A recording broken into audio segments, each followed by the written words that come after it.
dert menga, derman senga, eşk menga, farman senga.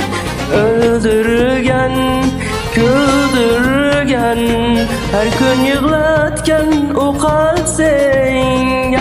Baharım hazan bulsa da, eşk meni menden alsa da, dünyadan dünya ketsa da, yine de ölmegen bir eşk menga.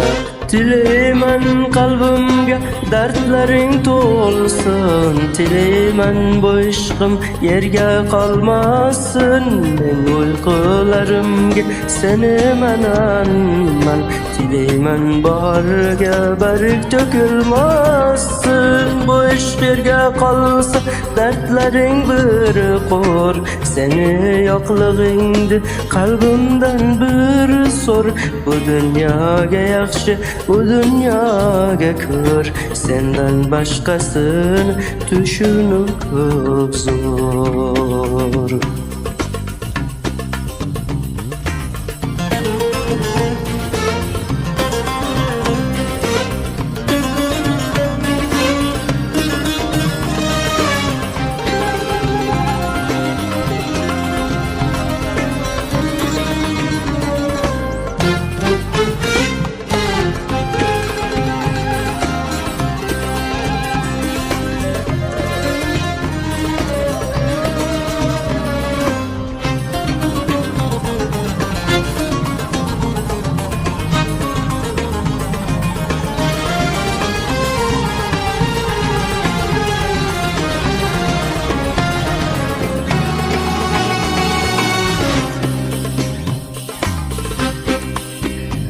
Öl deme, öldürmegin, senem meni deyin yaxşı gördüm.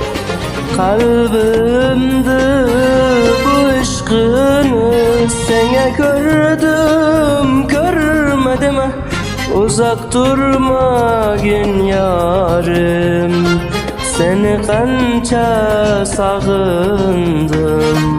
Köp yıldır köp yıl boldu, İnşan bu dert hiç gitmeydi. Tileymen kalbimge dertlerin tolsun, tileymen bu aşkım yerge kalmasın.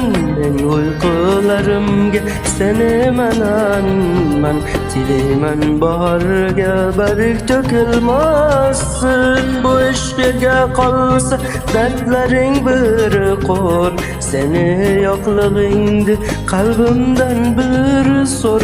Bu dünyaga yakşı, bu dünyaga kör, senden başkasını düşünüp zor.